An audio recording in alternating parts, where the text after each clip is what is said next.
Today on Monkey Life. Yep. Up. New Capuchin Babe's a bit of an escape artist.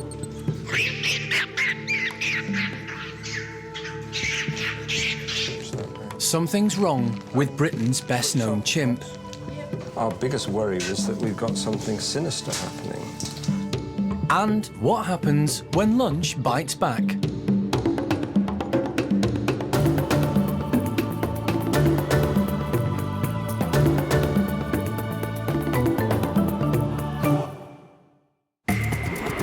This is Monkey World in Dorset. Tucked away deep in the English countryside, it's the largest sanctuary for monkeys and apes on the planet. And this is Dr. Alison Cronin, the primate's best friend. Alison and her team spend their lives rescuing... Pretty huge, yeah, it doesn't get much huger. ...and rehabilitating primates from all over the world. You see, we're all head shaking hello. They currently look after more than 240 monkeys and apes from 15 different species.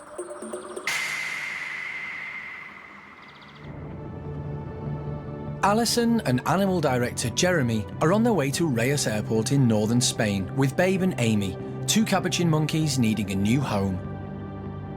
Their British owners, Kevin and Anne, who've been living in Spain for 10 years, are returning to the UK. But they're unable to continue looking after their pets. They appealed to Alison for help, and the two Capuchin sisters are to be rehomed at Monkey World. After a 2-hour flight, Alison and Jeremy arrive at Bournemouth, having secured special permission to bring the monkeys through the small airport, so they don't have to suffer the stress of the large, noisy terminals at Heathrow or Gatwick.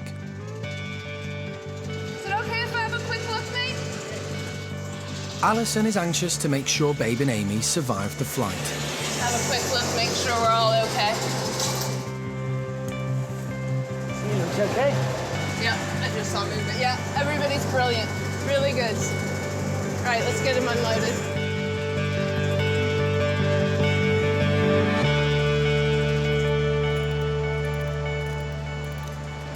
So, another job well done, really pleased. Everybody here at Bournemouth Airport's been fantastic. Babe and Amy are just waking up now. They've got, of course, 88 others to meet back at home. Well, maybe not quite 88, but quite a few other members to meet back at home, so. With nothing to declare, the team heads straight off to Monkey World. The rescue centre already has 4 groups of capuchin monkeys, but before Babe and Amy can join any of them, they need to be moved into secure accommodation and given all-over health checks.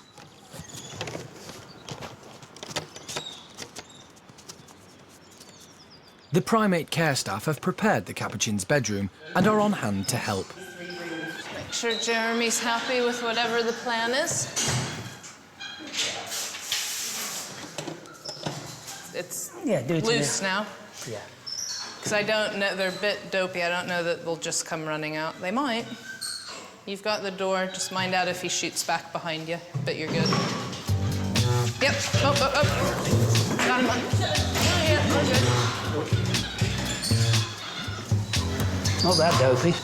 The travel sedative has definitely worn off. Hey, you. Hey, missus. Have her. No, too slow. Babe proves to be something of an escape artist, evading the staff's attempts to persuade her into her new bedroom. Okay. Right, go for it.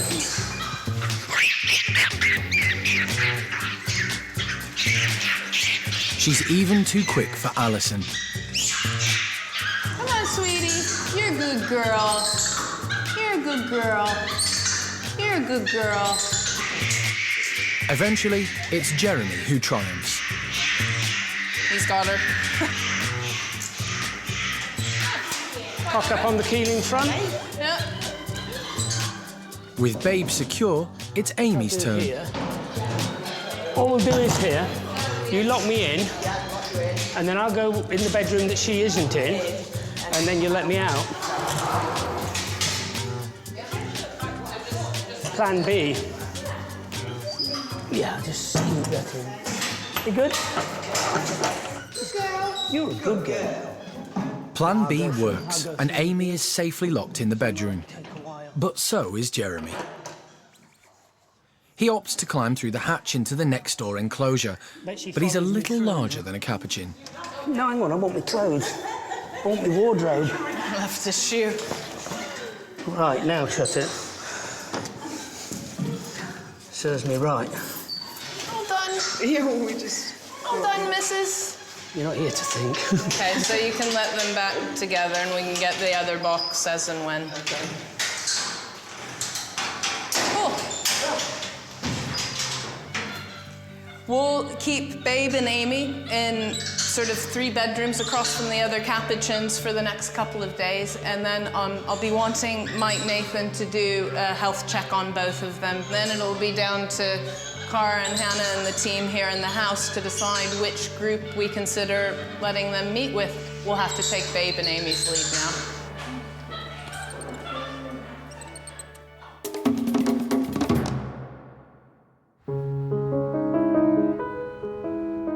Alison and the team have rescued chimps from all over the world, but one of their most famous cases was much closer to home. Trudy lived at the park undercover for almost a year, while a headline-grabbing court case played out. Secret filming showing circus owner and trainer Mary Chipperfield beating and verbally abusing her caused public outrage. I'm not in that sort of a mood. Monkey World gave expert testimony at court, and the park was eventually awarded custody of Trudy. Now she lives happily with other chimps in the group led by alpha male Hananya. But over the last couple of weeks, there's been growing concern.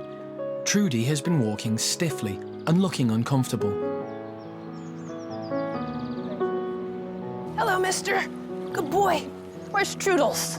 Yesterday, keepers called in Alison to monitor the chimp's morning release into the outdoor enclosure.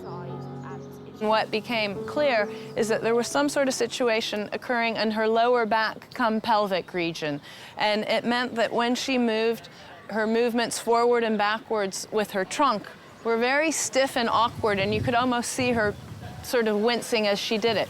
I think when you look at her, it's what I've said to all of the primate care staff, I think that we've got an injured ape as opposed to a sick ape. So we can't tell her to stop with the exercise, but we're trying to keep the pain relief at a reasonable level where it gives her a bit of comfort, but not so much so that she starts flying around the enclosure again. So that's a really tricky balance. How much pain relief do you give?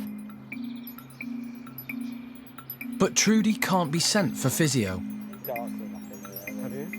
So Alison's called in local vets Mike Nathan and David Harding to help Femke, the park's vet, give her a full examination, just in case. They've decided an X-ray and a full set of tests are the way forward. Dave's going to take the X-rays and have a look and see if there's anything grossly that we can see on that. We're going to take blood samples, routine, but we also want to take some muscle biopsies at this stage. It may be she's got to have more investigations done, but this is just a basic workup, try and do as much as we can while she's asleep.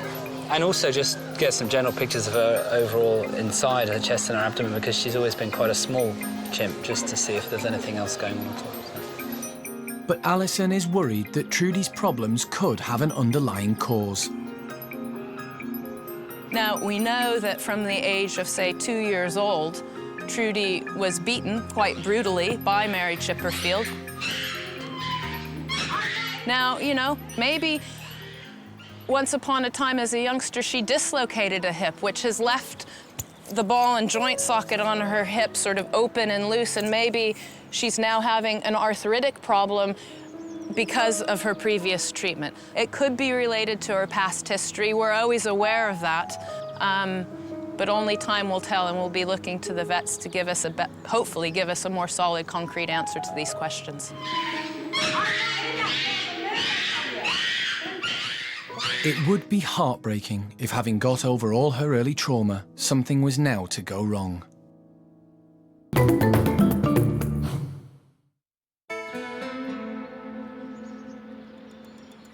Alison and Jeremy have just brought home 2 capuchins from Spain. If all goes well, they may eventually join the group led by alpha female Debbie. A settled bunch of girls who all came from a laboratory in Chile and are thought to be mostly captive bred. In the wild, feisty capuchins are very inquisitive. They spend most of their time investigating their South and Central American rainforest home, searching for hidden food sources. They're normally found in groups of up to 50 and are thought to be the most intelligent of all monkeys, putting them on a par with apes. The Dorset Centre has 88 capuchins spread across its 4 social groups. Like Babe and Amy, when they arrived, they hadn't experienced the great outdoors or much social interaction. But they're learning to socialise with one another. To help nurture natural behaviour, Debbie's group is going to have a treat they've never encountered before.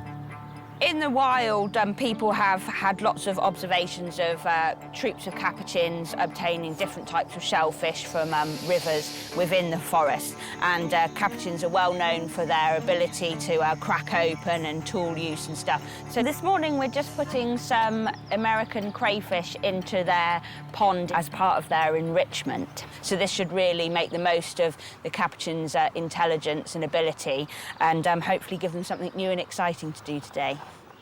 Hannah counts the crayfish as she puts them into the pond and will make sure none escape into local waterways.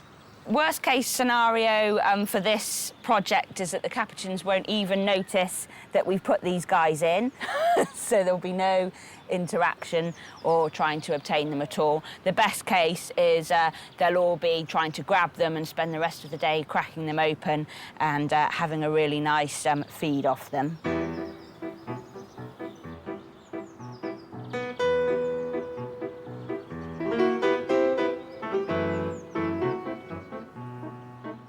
In the wild, capuchins' diet mainly consists of fruits, insects and nuts.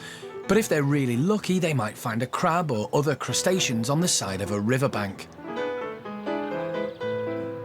All of this group were rescued from a laboratory in Chile, so this strange appetizer is a whole new experience. Even alpha female Debbie is a little wary of the aliens in her pond.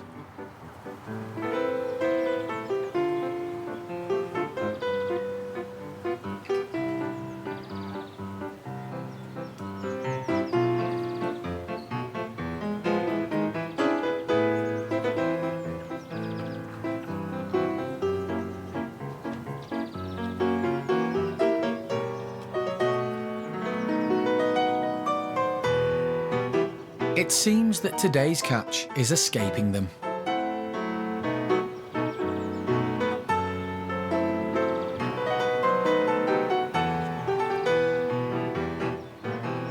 Debbie's group a year ago, well in fact all the capuchins that arrived from Chile a year ago, we couldn't have even done a project like this with them because they were still finding the climbing and outside are quite scary and terrifying, but now they've really started acting like proper capuchins. It's just shown today how happy they are, and it'd be nice to do it again in a week or maybe a month to see if they've actually remembered and maybe improved their technique. But it looks like Molly is already starting to get the hang of it.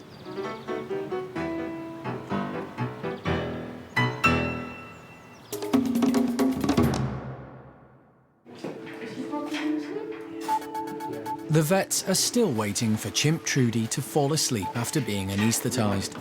She's about to undergo a biopsy and x-rays. It's a serious procedure, but the monkeys and apes at the park suffer from ordinary ailments too, just like people. Treating them can be a challenge for the primate care team. Well done. The animals must be happy to allow them to administer creams and ointments, and this takes training. Over at the orangutan nursery, young Linger suffers from a dry skin complaint. The only solution is a specialist cream applied to the dry areas under her arms and groin. Initially, when she first got this condition, we had to go in with her and we used to make out we were playing while one of us, myself or Rita, would put a bit of cream on her finger and then grab it, the opportunity, rub it in and carry on in that sense. When it kept reoccurring, we thought we couldn't keep doing this. It wasn't fair on the others. They would get, you know, they wanted to join in and play. And the reason we separated her off is that we've actually trained her to accept us putting cream on those areas. Penny has separated Linga and her friend Dinda from the rest of the group. It means we don't have to go in with her and pretend to play and try and get the cream on that way. She's quite happy to present her armpit or her groin and we can put the cream on, and it's made such a difference. Her skin is so much better now. So how do you persuade a baby orangutan to allow a little personal grooming? We'll ask Linga for her underarm. Once she presents it and we get the cream onto her underarm, I'll give a click. She knows she's done the right behaviour then, and she'll get her reward, which is a little bit of milk drink, because Linga will do practically everything for milk. She'll juggle balls. She really does love her milk, so we'll give it a go and we'll see how we get on. Linga, underarm? Underarm? You want the milk? Give me your underarm. Good girl. Good girl.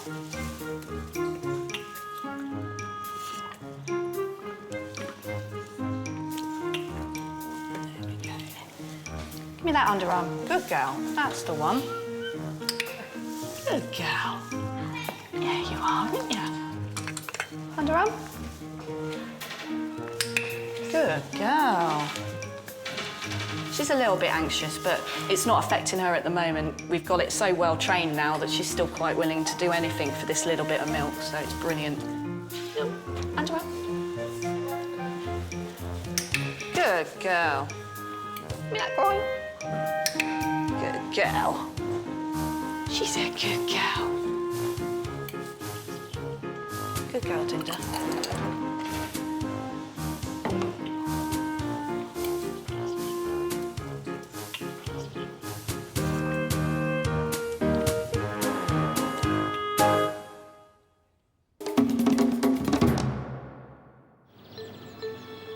Chimp Trudy has been showing signs of back problems.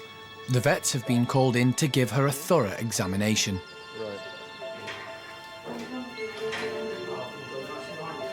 In order to minimise the amount of time Trudy is under anaesthetic, they decide to carry out the procedures in a room next to the chimp bedroom.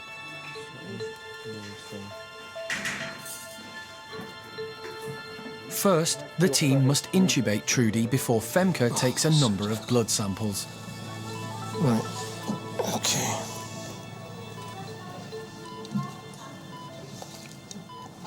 Good. Well done. That's it. Keep her on 4% for a few minutes. Do you want to start taking your bloods? Yep. But the tricky procedure is the muscle biopsy. Poor thing's got to have 3 different sites, quite large chunks of muscle removed, to have a look and see if they can tell us whether there's any abnormalities. And she's going to feel a bit sore with that pulled out of her, I would have thought. She's stable, and Dave's going to do the x-rays. Now, when those x-rays are done, you've got to be right out of the area, OK? To save time, they do the biopsies between x-rays, making each incision while Dave prepares the next plate. It's important they monitor Trudy's vital signs throughout. The stress of the anaesthetic can be too much for some chimps.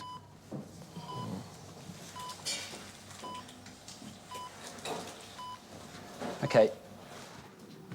The care staff step out of the room while the x-ray machine is in use. OK. Then it's straight on to the next procedure.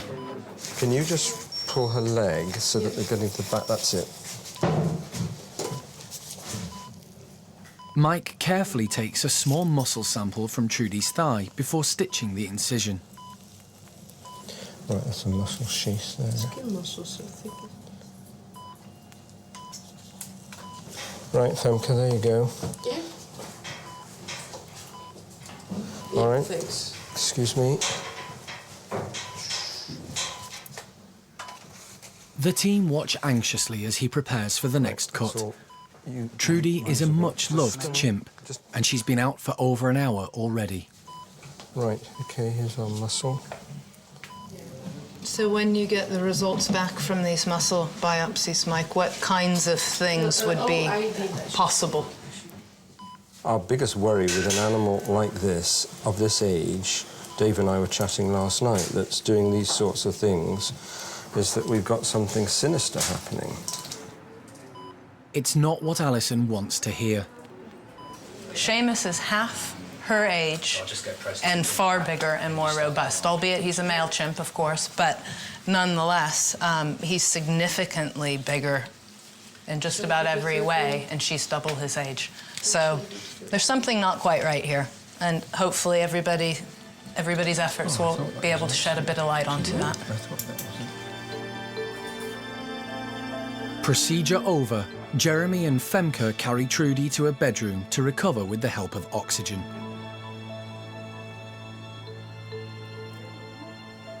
It's been stressful for Trudy and Mike. The lists of what could be going on here, if you look through the differential lists, we're really completely in the dark. There's a limit, you know, with these things you start simply and work up. I think we've done what we can at this stage, but we are in the dark. It'll be an anxious wait for the results to come through.